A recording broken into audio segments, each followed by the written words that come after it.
तर पुणे ड्रग्स पार्टीची क्रोनॉलॉजी काय सांगते आपण तेही पाहूया।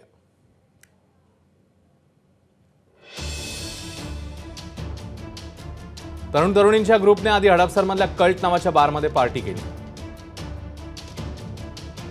रात्री 12 वाजता कल्ट बार बंद झाला। त्यानंतर अक्षय कामठे या इव्हेंट मॅनेजर आणि दिनेश मानकर नावाच्या डीजेने लिक्विड लाउंज पबच्या मालकाशी संपर्क साधला। त्यानंतर 40 जणांचा ग्रुप हडपसरहून लिक्विड लाउंज पबच्या दिशेने निघाला।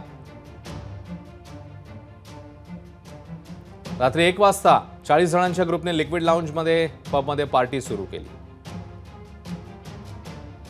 तर रात्री 1:30 वाजता नाईट राऊंडला असलेले पोलीस निरीक्षक अनिल माने आणि दिनेश पाटील यांनी लिक्विड लाउंज पबला भेट दिली। पोलिसांनी पबची पाहणी केल्याची नोंद शिवाजीनगर पोलीस ठाण्यामध्ये करण्यात आली। पोलीस गेल्यानंतर लिक्विड लाउंज पबमध्ये पुन्हा एकदा पार्टी सुरू झाली। या पार्टी दरम्यान काही तरुणांनी ड्रग्सचं सेवन केलं।